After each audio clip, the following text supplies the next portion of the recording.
রাম বা কোটা আছে, আপনি তো এখন আর কোনো কিছুতেই বিলং করতেছেন না। না। তাহলে আপনার রাজনৈতিক ভবিষ্যৎটা কি? মানে আমি যদি সহজ করে ব্যাপারটা বলি যে ৫ বছর পর আপনি আপনাকে কোথায় দেখতেছেন? মানে আপনি সংসদে ভালো, ভালো কথা বলতেছেন, পয়েন্ট অফ অর্ডারে দাঁড়াচ্ছেন, আপনি নোটিশ দিচ্ছেন। কিন্তু এটা কোথায় যাচ্ছেটা কোথায়? এবং এর জন্য কিন্তু আপনাকে বড় স্যাক্রিফাইস করতে হচ্ছে। আপনি কিছুক্ষণ আগে বললেন যে ৩ বা ৪ লাখ টাকা, কারণ আমার বন্ধুরা, আমি খুব ভালো করেই জানি হুম। আপনি যেরকম পরিচিত মানে লয়ার, তার ফলে আপনার জন্য এটা আরো সহজ। তো এই স্যাক্রিফাইসটা করে আপনি আসলে কি কি করবেন আসলে আপনার, বা কি পাবেন? আমার এখন ১ নাম্বার কাজ, বিশ্বাস করেন আর কিছু না, আমার এলাকার উন্নয়ন। ওকে। আমি এই মানুষগুলোর কাছে দায়বদ্ধ, ওয়াদাবদ্ধ, ঋণী। এই ঋণটা সার্বিক ঋণ। আমার এলাকার মানুষ একেবারে প্রান্তিক মানুষ খালেদ ভাই, হয়তো সারা বছর ও চিকিৎসার জন্য বা আগামী বছরের জমিটা নিবে সেই জন্য ৫০,০০০ টাকা জমাইছিল, ময়লা পুরানো নোট খালেদ ভাই আমার হাতে এসে দিয়ে গেছে। আপনি যদি বলেন আবেগ, এই মানুষগুলাকে আমি আমার জীবনের চেয়ে বেশি ভালোবাসি। আমার সম্মান, আমার মর্যাদা, আমাকে যতভাবে অপমান করা হয়েছিল তার জবাব আমার এলাকার মানুষ দিয়েছে। ওদের কাছে আমার ব্যক্তিগত ঋণ আছে, এই ঋণটা আমার শোধ করতে হবে। আমি আপনার আবেগটা বুঝতে পারি রুমিন। আপনাকে তো আসলে কয়েকটা ফ্রন্টে যুদ্ধ করতে হয়েছে। এটা একটা ডিফারেন্ট, মানে কখনো কখনো আপনার নিজের ছায়ার বিরুদ্ধে আপনার হ্যাঁ। যুদ্ধ করতে হয়েছে। আপনি জানতেনও না যে কে আসলে আপনার লোক, কে আপনার লোক না, এখানে কে মানে কে ভিতরে বন্ধু কে শত্রু কে বন্ধু কিচ্ছু সে জানি না। জানা। কিন্তু আমার প্রশ্ন হচ্ছে, আপনি এলাকার উন্নয়নের কথা বলতেছেন, একটা এমপির কাজ কি আসলে এলাকার উন্নয়ন করা? মানে আমি, না, হ্যাঁ, না খালেদ তাহলে ভাই। তাহলে আপনি আপনি ওই পথেই কেন, মানে মানে আমাদের পলিটিক্যাল পুরো স্ট্রাকচারটা রিফর্ম না হওয়া পর্যন্ত আমার আমার আমি একা একটা সিস্টেমে বাইরে যেতে পারবো না। ওকে। ধরুন, ওরা তো স্বপ্ন দেখেছে যে আমি ওদের জন্য এই রাস্তাটা করব। এটা আমার কাজ হোক আর না হোক, প্রচলিত রাজনীতিতে এটাই এমপির কাজ হিসেবে ধরা হয়েছে। ল মেকিং, পলিসি মেকিং, এখানে আমি আমার সর্বোচ্চ এফোর্ট দিব, দিয়ে হয়তো আমাকে ডাবল দৌড়াতে হবে, দ্বিগুণ হয়তো দূরত্ব অতিক্রম করতে হবে, কিন্তু আমি দুটোই করব, কারণ ওটা আমার রিয়েল কাজ। আমার policy making and law making এ অবদান রাখা, সেটা যেমন আমি করব, একই সঙ্গে আমার এলাকার মানুষ, এরা আমার রক্তের সম্পর্কের চেয়েও অনেক আপন, এদের জন্য আমার করতে হবে। আমার এলাকায় এত প্রান্তিক মানুষ আছে খালেদ ভাই, আমাদের দুটো দুটো ইউনিয়ন, বিশেষ করে পাকশিমুল আর ওরাইলের গ্রামগুলো, জয়দরকান্দি, তেলিকান্দি, ফতেপুর, পরমান্দপুর, ওই দিক দিয়ে রানীদিয়া, রাজাপুর, কাকরিয়া, ধোবাজাইল, ধামাউর, আমি চোখের সামনে দেখতে পাচ্ছি। এই মানুষগুলো হাঁটতে মানে ওদের রাস্তা নাই কোনো, ওরা মোটর সাইকেলে চলে। আপনার কাছে কি মনে হয়, ব্রাহ্মণবাড়িয়ার মতো একটা জেলা, যেই জেলাটাকে আমরা সাধারণত বাংলাদেশের অন্যান্য জেলার তুলনায় একটা একটা একটা একটা সম্পদশালী জেলা হিসাবে আমরা জানি, এই জেলাটার মধ্যে মানে এইটা এত পিছিয়ে থাকার কারণ কি? মানে এটা কি যোগাযোগের নাকি? ভুল ভুল ভুল এমপি, আমি একদম খোলামেলা বলি। আচ্ছা। বাংলাদেশের জন্মের পর ৭৩ সালে আমার বাবা নির্বাচন করেন, জেতেন বেসরকারিভাবে, জয়ী হওয়ার পর পরে তাকে পরাজিত করা হয়। তারপরে এটা উকিল আব্দুল সাত্তারের হাতে এই কনস্টিটিউয়েন্সিটা চলে যায়, এবং উনি সরকারে ছিলেন ৩ দফা, শহীদ প্রেসিডেন্ট জিয়া রহমানের সময় ছিলেন, বেগম খালেদা জিয়ার সময় ছিলেন, প্রতিমন্ত্রী ছিলেন, কোনো কাজ উনি করেন নাই। আমি একদম মানে খোলামেলায় বলি, দুঃখ লাগে বলতে, করেন নাই। তারপরে চলে গেল জোটের হাতে, ফজলুল হক আমিনী সাহেবের হাতে, করেন নাই। তারপরে গেল জিয়াউল হক মৃধা, সেটাও জোট। মানে আওয়ামী লীগ এবং বিএনপির নিজস্ব প্রতীকের প্রার্থী ছিল একমাত্র উকিল আব্দুল সাত্তার। উনি শেষ বয়সে গিয়ে আওয়ামী লীগের যোগ দিয়ে আরো মারাই গেলেন। তো এই হলো আমার এলাকার মানুষের ভাগ্যের অবস্থা। কিন্তু সরকারের বা রাষ্ট্র, মানে সার্বিক যে উন্নয়নের যে জাল, সেটার মধ্যেও এই জায়গায় কখনো পড়ে না, আসছে নাই। কারণ ১৫-১৭ বছর তো ধরেন আওয়ামী লীগ ছিল, এবং আমরা সবসময় মনে করতো যে এরা তো আমাদেরকে ভোট দেয় না, এটা তো বিএনপি অধ্যুষিত এলাকা, এদেরকে এত উন্নয়নের কি আছে। আমি তো খুলনা গেছি কয়েকবার, বরিশাল গেছি, আমি তো দেখেছি এটা বিদেশের মতো করে ফেলেছে। আওয়ামী লীগ বিদেশের মতো করে ফেলেছে। রাজশাহী আল্লাহ দেখার মতো খালেদ ভাই। আর সেখানে যখন আমি আমার এই গরিব এলাকাটাতে আসি, আমার এত কষ্ট লাগে মানুষগুলোর জন্য। কিন্তু মানে এই এলাকাটা কিন্তু অনেক উন্নত হওয়ার কথা, থাকার কথা, কারণ মানে কুমিল্লা বোর্ড হিসাবে মানে অনেক কিছুর মধ্যে অনেক গুরুত্বপূর্ণ ছিল। যাই হোক, আমরা শেষ পর্যায়ে চলে এসেছি। আমরা একটু আপনার কাছে একটু জানতে চাই যে আমরা শুনতে পাচ্ছি মানে কোনো একটা পাখি এসে আমাদের বলে যাচ্ছে যে আপনাকে আপনাকে ডেপুটি স্পিকার করা হবে, আপনাকে কোনো একটা মন্ত্রী হওয়ার অফার দেওয়া হইতে পারে, বিএনপি নানাভাবে চায়, যেটা আপনি আসলে একটু বলতেছিলেন যে ঘরের মেয়ে ঘরে ফিরে আসুক। এগুলি কি আপনি পাইতে শুরু করছেন, বিবেচনা করতে শুরু করছেন, এগুলি আপনি কিভাবে ভাবতেছেন আসলে? আমি কিছুই পাই নাই। আচ্ছা, ইলেকশনের আগে পেয়েছি, আচ্ছা, ইলেকশনের পরে আর আমি ইলেকশনের আগে, জানি ইলেকশনের না। পরে। আচ্ছা, যদি আমি এরকম বলি যে আপনি যেহেতু স্বতন্ত্র, আপনার জন্য কিন্তু জামায়াত এনসিপি জোটের জায়গাও উন্মুক্ত। তো আহ, যেহেতু এইবার এসে এটা আবার খুব বেশি শুনতেছে যে এটা আদর্শের জোট না, এটা হচ্ছে একটা নির্বাচনের জোট, একটা মোর্চা, সেই ক্ষেত্রে কি আপনি ওইটা বিবেচনা করবেন যে মানে জামাতে ইসলামী এনসিপি জোট, সেইটাও আপনি না। আপনি বিবেচনা করতে রাজি না? আপনার রাজনীতিটা যদি বলি যে আপনার রাজনীতিটা কি ধরনের রাজনীতি হবে, মানে আপনি কি সব কিছু মানে আপনি কি বিএনপি রাজনীতিটা করবেন, যেটা হচ্ছে আপনি দীর্ঘদিন টেলিভিশন আপনি বলতে চেয়েছেন যে আপনি বিএনপি রাজনীতির স্কুলের একজন মানে আমি বলবো যে একজন সাংঘাতিক রকমের সুন্দর করে বলা আলোচকও বটে, জাতীয়তাবাদ থেকে শুরু করে মানে সব মানুষের সব দলের জন্য একটা বহু দল বহু মতের যে একটা ধারণার রাজনীতি বিএনপি, যেটা রাষ্ট্রপতি জিয়া মানে প্রয়াত রাষ্ট্রপতি জিয়াউর রহমান যেটা করেছেন, সেই রকম আপনার রাজনীতিটা কি হবে আসলে? আপনি কি আওয়ামী লীগের রাজনীতি করবেন, বিএনপি রাজনীতি করবেন, সমাজতন্ত্রের রাজনীতি করবেন, নাকি জামাত ইসলামের রাজনীতি বা ধর্মের রাজনীতি করবেন? মানে এটাকে আপনি ঠিক করছেন, রাজনীতি করব। সেইটা কিরকম, সেটাকে আপনি ভাবছেন? হ্যাঁ, ভেবেছি। আচ্ছা, জাতীয়তাবাদ তো ডেফিনেটলি, এটা তো আমার পরিচয়। হুম হুম এবং আমার কাছে সবার আগে বাংলাদেশ, কিন্তু সবার জন্য বাংলাদেশটা খুব জরুরি। আমাদের এখন সবার জন্য একটা বাংলাদেশ করতে হবে। আমরা গত 17 বছর প্রচুর বিদ্বেষ এবং বিভেদের রাজনীতি দেখেছি। Divide and rule, divide and rule, divide on the basis of মুক্তিযুদ্ধের চেতনা, divide on the basis of কোন এলাকা। এত ডিভাইডেশন আর বাংলাদেশ নিতে পারবে না। ছোট দেশ, ঘনবসতি, সবার জন্য বাংলাদেশ খুব জরুরি। এক, দুই হচ্ছে welfare politics. Welfare politics difficult বলেই মানুষ কিন্তু ওয়েলফেয়ার পলিটিক্সের যে আইডেন্টিটি পলিটিক্সটা বেশি পছন্দ করে, বেশি চলে, বিশেষ করে আমাদের মতন দেশে, সাবকন্টিনেন্টে। হ্যাঁ, ধর্মের কার্ড বেশি চলে, জাতীয়তাবাদের কার্ড বেশি চলে। কিন্তু আমার মনে হয় যে ওয়েলফেয়ার পলিটিক্সটা নিয়ে কথা বলার খুব জরুরি সময় এটা। এবং আমি ওয়েলফেয়ার পলিটিক্সটা আমি আমার ছোট্ট কনস্টিটুয়েন্সি দিয়ে শুরু করব, এবং আমি এই কঠিন পলিটিক্সটাকেই আমি নার্চার করব, নারিশ করব, এবং এটাকেই আমি স্টাবলিশ করার চেষ্টা করব। ওকে, আপনার কাছে কি মনে হয় যে আপনি এইটা করতে গেলে আপনার বড় চ্যালেঞ্জ কোন দিক থেকে আসতে পারে? যেমন আমরা কিন্তু যদি সাদামাটা ভাষায় বলি যে এই 15 মাসে আপনি কিন্তু অনেকভাবে আক্রান্ত হয়েছেন, সামাজিক মাধ্যমে আক্রান্ত হয়েছেন, সামনাসামনি আক্রান্ত হয়েছেন, আপনার আচরণের জন্য, আপনার বকাঝকার জন্য, আপনি অনেক গালাগালি দেওয়ার জন্য আপনি আক্রান্ত হয়েছেন, কিন্তু বেসিক্যালি আপনাকে কিন্তু আক্রমণ করা হয়েছে, আপনি আক্রমণ থেকে মুক্ত ছিলেন না।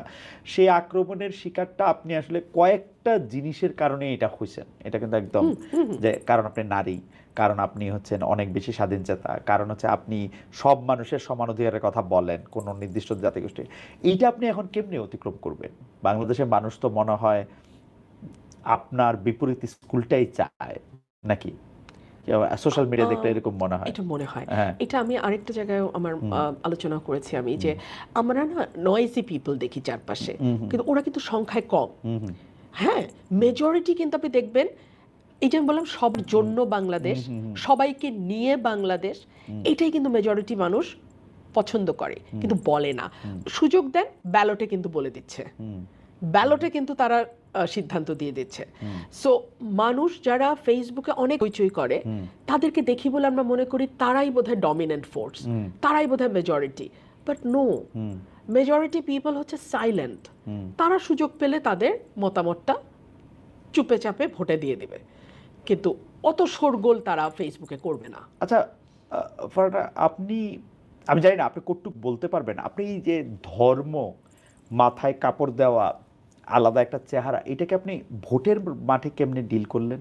এবং যেখানে এখানে একজন খুবই বয়স্ক ক্লেরিক ছিলেন এখানে, যিনি খুব জনপ্রিয় ওয়াজ করার জন্য, তিনি জনপ্রিয়, তার ব্যয় জনপ্রিয়, মানে ওনারা অনেক পারিবারিকভাবেই অনেক জনপ্রিয়, এটাকে আপনি কিভাবে ডিল করলেন? মানুষ আপনাকে জিজ্ঞেস করে নাই যে মা তুমি ভোট চাইতে আসছো কিন্তু তুমি তো আমাদের মতো না, না, এরকম বলে নাই? একদম না, শিওর বলে নাই? একদম না খালেদ ভাই। এটা কেমনে সম্ভব? মানে ওইখানে তো আমরা শুনছি যে তারা না না না না না না, না, একদম না খালেদ মানে ভাই, আমাদের একদম বয়স্ক মা খালারাও বলে নাই? কেউ বলে নাই খালেদ ভাই। হ্যাঁ। আমরা না আসলে ফেসবুকের ওয়ার্ল্ডে থাকতে থাকতে আমরা হ্যাঁ। মনে করি ওইটা রিয়েল। হ্যাঁ। না না খালেদ ভাই, বট আইডির রাজত্ব ফেসবুকে।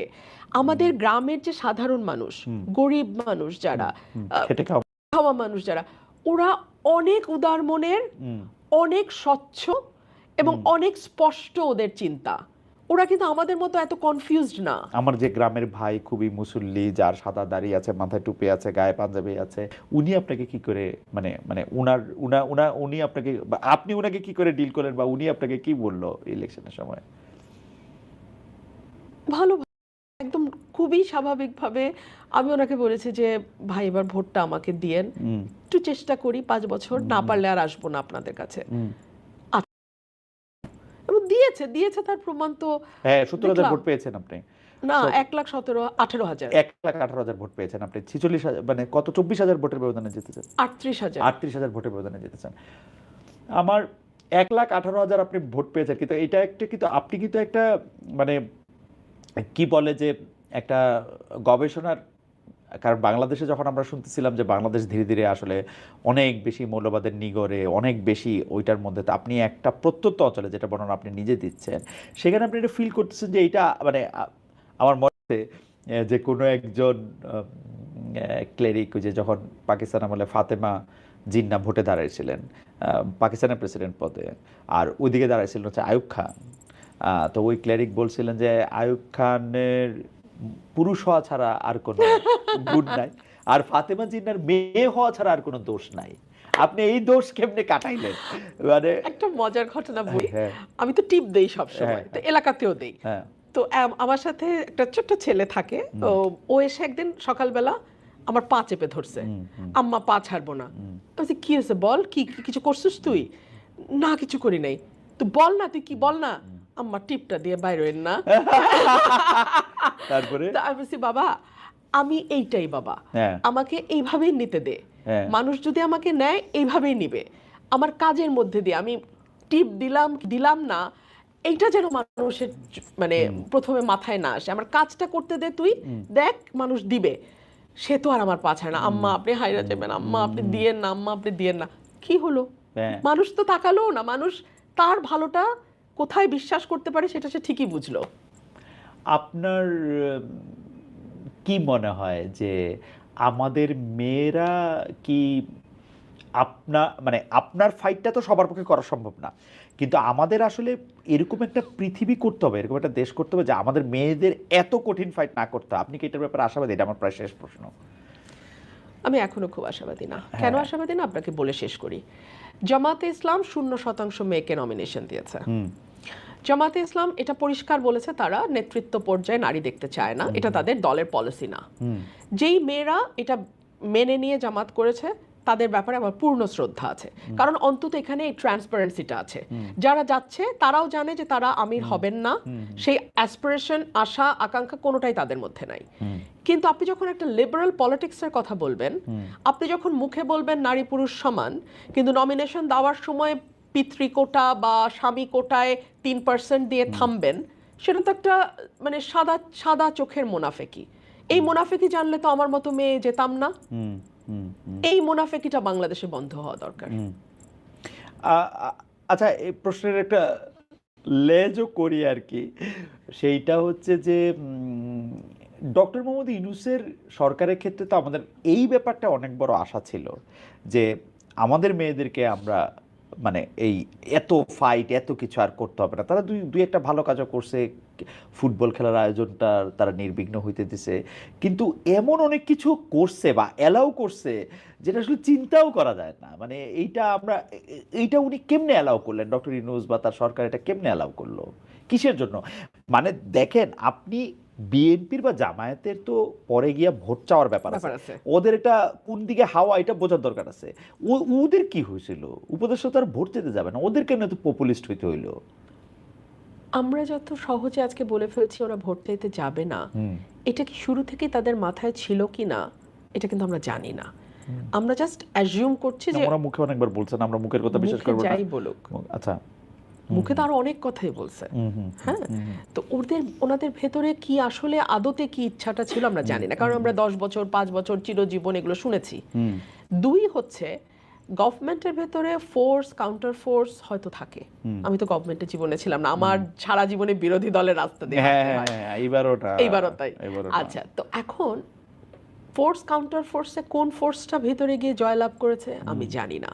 তিন হচ্ছে আমি তো এটা ভাবতেই পারি যে এরকম একটা আনঅফিশিয়াল একটা শক্তিকে মাঠে রাখতে চেয়েছিল সরকার, তাদের সুবিধা মতো যখন তখন মাঠে নামানোর যেভাবে জন্য, ইচ্ছে এটা ব্যবহার করার যেভাবে জন্য। ইচ্ছে ব্যবহার করার জন্য।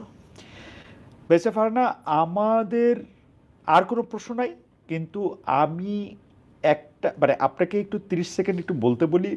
সেইটা হচ্ছে যে আমাদের যেসব বাচ্চারা আপনাকে খুব অনুসরণ করেন, মানে এই তরুণ প্রজন্মের মধ্যে যারা আসলে যাদের বয়স 20-22-এর মধ্যে, যারা আপনার মধ্যে থেকে এক ধরনের শক্তির জায়গা থেকে, তাদের জন্য আপনি আসলে কি বলবেন? মানে কোনো মানে আপনি যদি বলেন আর কি 30-40 সেকেন্ড 50 সেকেন্ড আপনি যখনই বলেন যে মানে বাংলাদেশটা নিয়ে কি তারা খুব আশাবাদী আসলে হইতে পারবে, বাংলাদেশটাকে আসলে খুব একটা সুন্দর দেশ হিসেবে থাকবে, নাকি তাদের আসলে তাদের জন্য আপনি কি বলবেন? আমি এটুকুই বলবো, যদি কেউ পরিবর্তন করতে চায় তাহলে তার প্রথম স্টেপটা তাকেই নিতে হবে। আর কেউ তার জন্য হয়ে পরিবর্তন করে দিবে এটার জন্য যেন সে অপেক্ষা না করে। তাকে তার নিজের উপর বিশ্বাস থাকতে হবে, সততা থাকতে হবে, নিজের কাছে নিজের পরিষ্কার থাকতে হবে আমি কি চাই, এবং এইটুকু অ্যাচিভ করবার জন্য আসলে আমি কতটুকু ত্যাগ স্বীকার করতে প্রস্তুত, এই বিষয়গুলো পরিষ্কার থাকতে হবে। আর সততার আসলে এটার আর কোনো অল্টারনেটিভ নাই। নিজের কাছে এবং অপরের কাছে আপনি সৎ থাকেন এবং নিজের যোগ্যতার উপরে আস্থা রাখেন, প্লিজ অন্য কোনো শর্টকাটে যাবেন না। কারণ শর্টকাটে হয়তো আপাত একটা কিছু হচ্ছে, এটা কখনোই আপনাকে একটা সিমেন্টেড দেবে না, প্ল্যাটফর্ম দেবে না। আপনাকে যদি একটা স্থায়ী প্ল্যাটফর্ম করতে হয় আপনি লম্বা পথটা নেন, কিন্তু পরিশ্রমের পথটা নেন, শর্টকাটে কখনো যাবেন না। বেঁচে ফারহানা, আমরা শেষ করে দিছি, কিন্তু আমি এতক্ষণ যেহেতু আপনার সাথে কথা বলতেছিলাম, সেজন্য আমি এদেরকে ছাড়া আর দেখি নাই, আমাদের মানে মন্তব্যগুলি একটু দেখি না আমরা, একটু আপনি যদি একটু অনুমতি দেন হ্যাঁ, তাহলে একটু মন্তব্যগুলি একটু দেখি। একটা মন্তব্য অনেকবার দেখতে পাচ্ছি, খালেদ ভাই তারেক রহমানকে প্রশ্ন করতে আপনি যেরকম নতুজানো হয়েছিলেন, তারপর আপনার সাংবাদিকতার নৈতিকতা কতটুকু থাকে তা জানাবেন। সাংবাদিকতা নৈতিকতা থাকে কারণ আমি নতুজানো হই নাই, মানে আপনার কাছে মনে হয়েছে যে সেটা তো আপনি বলতেই পারেন। আরেকটা হচ্ছে যে এরকম কথাই বারবার বলতেছেন, আপনি বিএনপির দেখা থেকে সংবিধান সংস্কার পরিষদের সদস্য হিসেবে প্রশ্ন করেছেন, এই প্রশ্নের জবাব আপনি অনেকটা দিয়েছেন। এইটা আপনি একটু কথা বলতে পারেন যে সেটা হচ্ছে সরকারের, উনি একটা কথা বলেছেন, আমি আসলে এটার সাথে মিলিয়ে একটা কথা বলতে চাই যে উনি বলতেছেন, সবুজ হোসেন খালেদ ভাই, আমি একটা পরিকল্পনা করেছি, সেটা হচ্ছে সরকারে তো অনেক ঋণ, তাই 20-25 জন একটা টিম করে কিছু টাকা উঠাতে চায়, যা ফ্যামিলি কার্ড বা কৃষক কার্ডে সেই টাকা বড় ভূমিকা রাখবে। এই ফ্যামিলি কার্ড সম্পর্কে আপনি কি মনে করেন? আরেকটা প্রশ্ন হচ্ছে, রুমিন ফারহানার কি মন্ত্রী হওয়ার সম্ভাবনা আছে কিনা, এটাও আমি আসলে আগে এই কথা আপনি বলেছেন কি মানে আমি আপনার কাছে এটা জানতে চাইবো যে ফ্যামিলি কার্ড বা সোশ্যাল সেফটি নেট হিসাবে বিএনপি একটা কিছু তো উদ্যোগ নিয়েছে, কেউ কেউ বলছে, মানে আজকে কোথা জানি দেখলাম যে ঈদের আগেও কিছু ফ্যামিলি কার্ডের ব্যাপারে, এইটা আপনার কাছে একটা প্রজেক্ট হিসেবে বা হিসেবে কতটা? নিঃসন্দেহে ভালো উদ্যোগ, কিন্তু কয়েকটা প্রশ্ন থেকে যায়। এক হচ্ছে আমাদের অলরেডি বিধবা ভাতা, বয়স্ক ভাতা, প্রতিবন্ধী ভাতা ব্যবস্থা চালু আছে। এখন এই ফ্যামিলি কার্ডের পাশাপাশি ওটাও চলবে কিনা, নাকি ফ্যামিলি কার্ড হলে ওটা আর পাবে না? আচ্ছা, এক। দুই হলো ফ্যামিলি থাকলেই ফ্যামিলি কার্ড পাবে, এটা একমাত্র ক্রাইটেরিয়া। তাহলে যেই ভদ্রমহিলা বিধবা নিঃসন্তান একা থাকেন, বয়স্ক, তিনি তার কার্ডটা আসলে কিভাবে কোন ক্রাইটেরিয়াতে পাবেন এগুলি কিছু এই বিষয়টা বড় স্পষ্টতা রয়েছে অস্পষ্টতা রয়েছে এবং এগুলি একটা নিয়ে বড় হিউজ করে প্রায় 1,00,000 কোটি টাকা কতগুলো কার্ড দিলে যেন আজকে সিপিডি গতকালকে বলছিল আমি শুনছিলাম মানে হিউজ একটা বার্ডেন আসতেছে সরকারের উপরে আমাদের এই অর্থনীতির অবস্থার মধ্যে এটা আমরা নিতে পারবো কিনা এবং যেহেতু ফ্যামিলি কার্ডের সঙ্গে অর্থনীতি সরাসরি যুক্ত আজকেই আমি খবরে দেখছিলাম প্রতিটা নিত্য পণ্যের দাম বেশ অনেকখানি বেড়ে গেছে রমজানের প্রথম দিনে আমি জানি সরকার মাত্র গতকাল বা পরশু গভর্নমেন্ট ফর্ম হয়েছে এত তাড়াতাড়ি বাজার নিয়ন্ত্রণ কোনোভাবেই সম্ভব না হ্যাঁ আসার পরপরই রোজা কিন্তু আমার মনে হয় যে এখন আমার মনে হয় ওই দিকে সরকারের পুরো ফোকাসটা দেওয়া উচিত মানুষের কিন্তু আসলেই হাতে মানে অর্থ নাই মানুষ বাজারে যাচ্ছে এবং আমি আজকে বলতে শুনলাম একজনকে যে আমি একটা লেবু কিনে এসেছি সো মানুষ কিন্তু ভালো নাই স্বস্তিতে নাই কিন্তু আমি একটা রেগুলার জিনিস আসলে একটু বুঝতে চাই যে একজন প্রশ্ন করতেছেন যে আমাকে প্রশ্ন করতেছেন যে আপনারা দুজনই স্পষ্টবাদী কিন্তু সরকার সমালোচনা করবেন সরকারের সমালোচনা তো মানে আমি ক্ষমতাকে প্রশ্নই করতে চাই ক্ষমতাকে নানা ধরনের ভাবে আমি এটা হয়তো করবো রুমিন তো আরো বেশি করে নিশ্চয়ই করবেন কিন্তু আমি একটু ডেভিলস অ্যাডভোকেট হিসেবে বলি রমজান মাসে যেভাবে আমাদের ডেইলি ইনটেক আমরা বাড়াই সেই ক্ষেত্রে প্রডিউস তো আর ওরকম বাড়ে না বাজারে যদি এরকম চাহিদার চাপ থাকে তাহলে তো আপনার লেবু একটাই কেনার কথা তাই না মানে এটা আসলে কি মানে এটার সমাধান কি এটার সমাধান কি অ্যাবসলিউটলি ডিমান্ড সাপ্লাইয়ের একটা ব্যাপার তো ইকোনমিক্সে আসবেই কিন্তু সেই সাথে আমাদের ঘাটে ঘাটে ঘাটে ঘাটে যেভাবে একটা চাঁদার প্রচলন আছে হ্যাঁ আপনি যদি ওটা বন্ধ করতে পারেন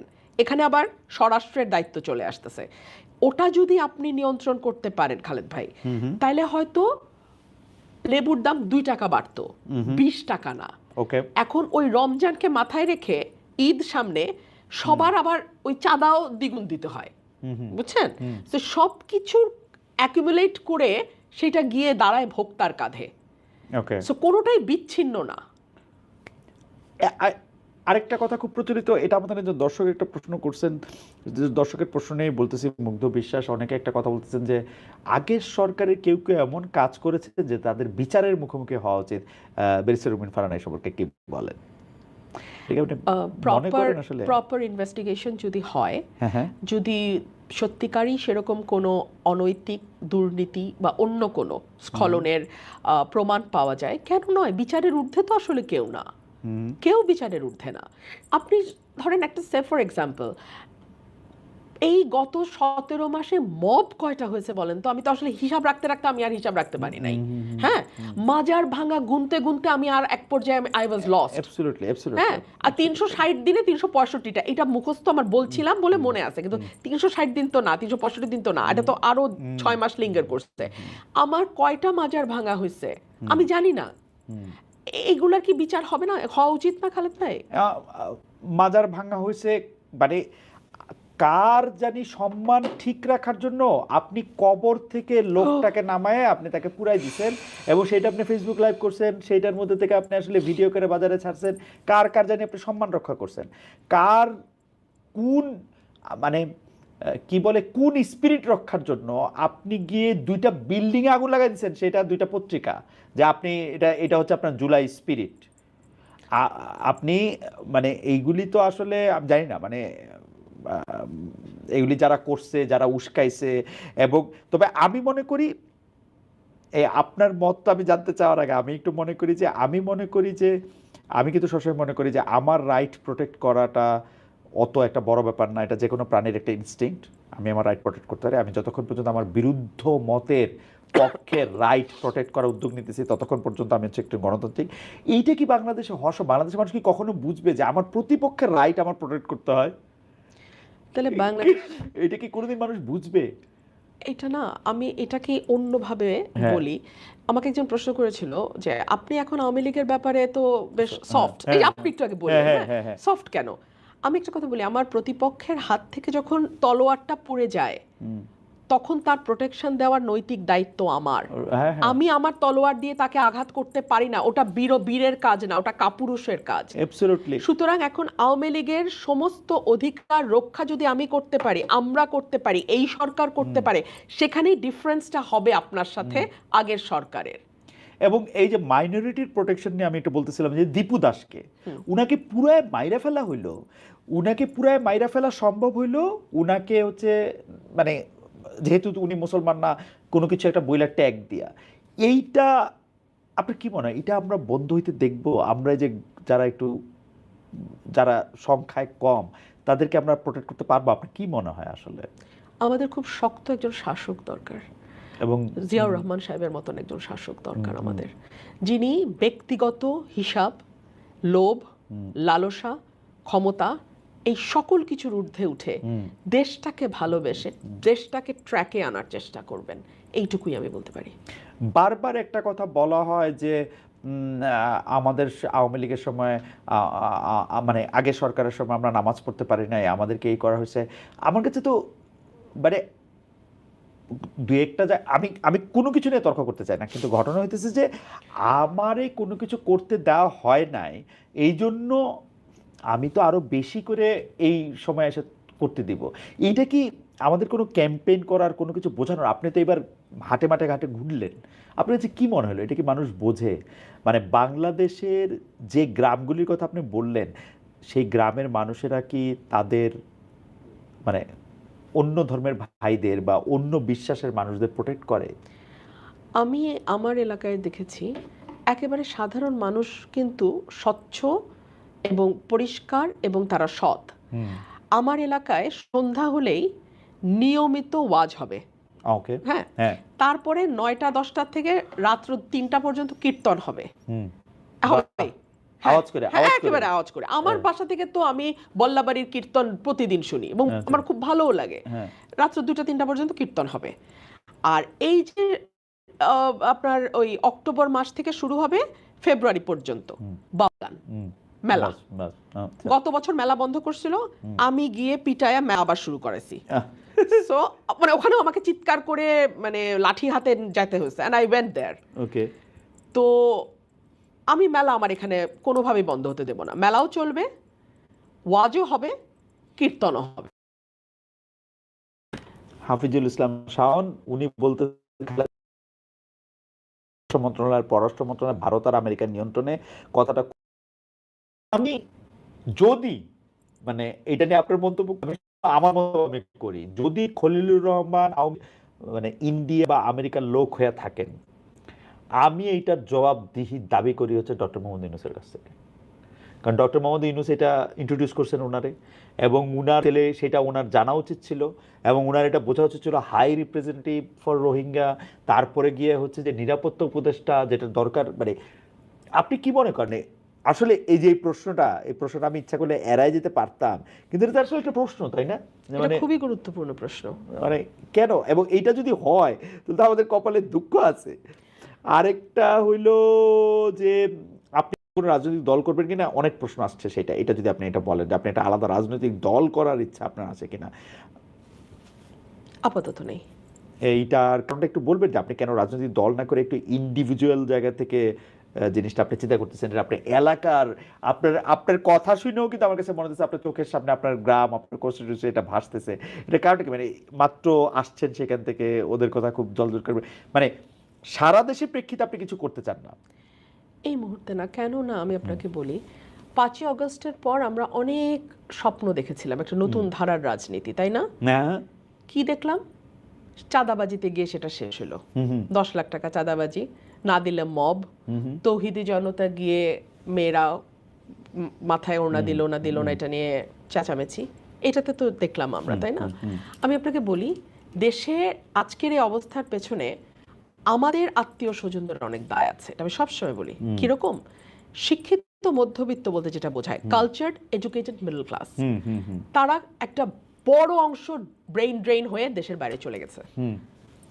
নাই আমার পরিবারে আমি আর আমার আম্মার বয়স 90 আর আমি, সেই যে গত 60-70 বছর ধরে তারা বিদেশে পাড়ি জমানো শুরু করলেন শীতের পাখিরা, ওনারা কিন্তু আর দেশমুখী হলেন না, ওখানে ওনারা নিরাপদ জীবনযাপন করছেন।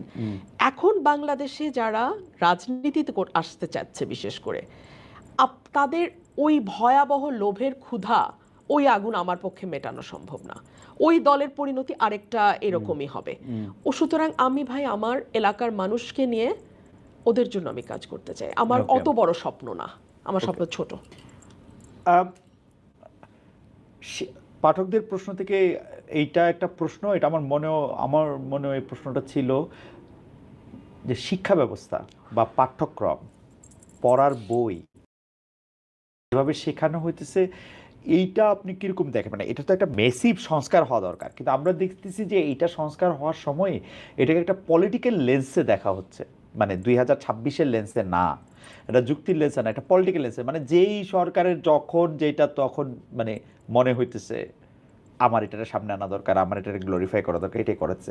আপনি কি মনে করেন এর থেকে মুক্তি পাবে বাংলাদেশ? মানে এই সরকারকে এটার দিকে মনোযোগ দিবে? মানে শিক্ষামন্ত্রী একজনকে করা হয়েছে, তার সম্পর্কে সবচেয়ে বড় কথা তিনি দৌড়ায় দৌড়ায় নকল ধরতো, কিন্তু পুরো শিক্ষা ব্যবস্থা করেই করেন। মানে শিক্ষা ব্যবস্থা আপনি যেটা শিখলেন, কি শিখতেছে? পাঠ্যক্রমের অবস্থা বা আমরা যেগুলি পাঠ করতেছি তো ভয়াবহ অবস্থা। এইটা আমাদের এই সরকারকে ফেসবুক দিকে তাকিয়ে দেশ চালালে চলবে না। ওকে, হ্যাঁ, পপুলিস্ট অ্যাপ্রোচের দিকে গেলে হবে না। আমার মনে হয় দেশে এখনো শিক্ষা ব্যবস্থা নিয়ে যারা কাজ করেন, অভিজ্ঞ এক্সপার্ট আছেন, ওনাদের সঙ্গে বসে পুরো কারিকুলামটা রিভিউ করা দরকার। পুরো শিক্ষা, যেমন আমার যেহেতু বাসায় কোনো শিক্ষার্থী নাই, আমি বলতে পারবো না, কিন্তু আমার কর্মীরা অনেক সময় বলে যে আপা কিছু তো পড়ে না, ও সারাটা দিন ঘুমায়, কালকে নাকি পরীক্ষা, একটু মনে কি দেখে পরদিন গিয়ে পরীক্ষা দেয়, মোবাইল ছাড়া নাকি আজকাল বাচ্চারা পড়াশোনা হয় না। সো এইভাবে তো আসলে আপনি বিশ্বমান তো দূরের কথা, আপনি তো জাতীয় মানই শুদ্ধভাবে বাংলা, ইংরেজি বাদ দিলাম, ইংরেজি হয় না, শুদ্ধভাবে বাংলায় 4টা লাইন একটা বিএ পাস করা ছেলে লিখতে পারে না। আমি লিখতে দিয়ে ধাক্কা খেয়ে আপনাকে বলতেছি না, আমি আমি আমি তো সাংবাদিকতা লোক হিসাবে আমার তো দেখছি যতদিন এটা লেখার ছিল, 3টা শুদ্ধ বাংলা বাক্য পরপর লিখতে পারে এরকম লোকের সঙ্গে, তাই না? কোথায় দাড়ি দেয়, কোথায় কমা দেয়, আমি কিছু বুঝি না, অর্থ দাঁড়ায় না। তো আমার মনে হয় পুরো ব্যবস্থাটা আবার আমাদের ঠান্ডাভাবে ঢেলে সাজিয়ে শুরু করতে হবে। যে ডিম ভাজি এগুলো নিশ্চয়ই জরুরি, ডিম ভাজি জানতে হবে আপনাকে, জীবনে চলতে হলে খাওয়া দাওয়া করতে হবে, কিন্তু ওইটা যেন আপনার শিক্ষা ব্যবস্থার ফোকাস না হয়। না, আমি আপনাকে আসলে আরো অনেকক্ষণ আগে শেষ কথা বলে তারপর দর্শকদের এটা আমি আসলে ভালো দেখতে পাচ্ছিলাম না, পরে দেখার পরে তারপর অনেকগুলি প্রসঙ্গ আপনার কাছে, কিন্তু বাংলাদেশের দর্শকদের অনেক রকম অনেক বিষয় নিয়ে আসা আছে।